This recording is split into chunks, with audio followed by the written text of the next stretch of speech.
హిందువుల ప్రధాన పండుగలలో విజయదశమి ఒకటి. దేశవ్యాప్తంగా ఈ పండుగను ఎంతో ఘనంగా జరుపుకుంటారు. దసరాగా పిలువబడే ఈ పర్వదినం ముందు 9 రాత్రులు దేవుని అత్యంత భక్తి శ్రద్ధలతో పూజిస్తారు. శరన్నవరాత్రుల్లో అమ్మవారిని ఒక్కో రోజు ఒక్కో రూపంలో అలంకరించి పూజిస్తారు. తొలి 3 రోజులు పార్వతిగా, తర్వాతి 3 రోజులు లక్ష్మిగా, చివరి 3 రోజులు సరస్వతిగా ఆరాధిస్తారు. నవరాత్రుల్లో దేవిని పూజిస్తే 10 జన్మల పాపాలు తొలగుతాయని ప్రగాఢ నమ్మకం. ఈ రోజు నుండి దుర్గాదేవి 9 అవతారాలు కథల గురించి తెలుసుకుందాం. దుర్గాదేవి నవరాత్రుల్లో మొదటి రోజు శైలపుత్రి దేవి. శైలం అంటే పర్వతం, పుత్రి అంటే కుమార్తె, కాబట్టి ఆమెకు పర్వతుని కుమార్తె అని పేరు వచ్చింది.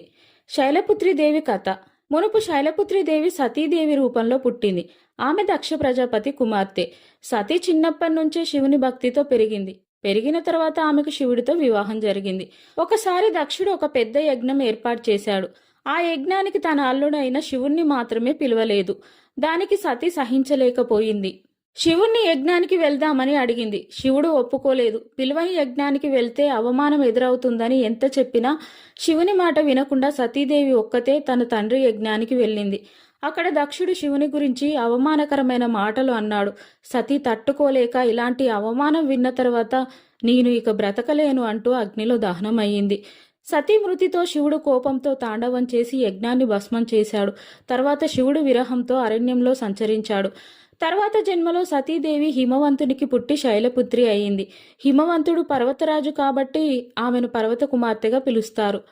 శైలపుత్రి దేవి రూపం. శైలపుత్రి దేవి బోలెడుపై కూర్చొని ఉంటుంది. బోలెడు అంటే ఎద్దు. ఒక చేతిలో త్రిశూలం, మరో చేతిలో కమలం కలిగి ఉంటుంది. ఆమెను చూస్తే మాతృ రూపం, శాంతి, ధైర్యం కలుగుతాయి. పూజా ఫలితం. శైలపుత్రి పూజ చేస్తే మనం స్థిరంగా, ధైర్యంగా ఉండగలం. ఇంట్లో శాంతి, ఐశ్వర్యం కలుగుతాయి. పూజించిన వారికి ఆధ్యాత్మిక బలం, భక్తి, జ్ఞానం వస్తాయి. Please like, share, subscribe.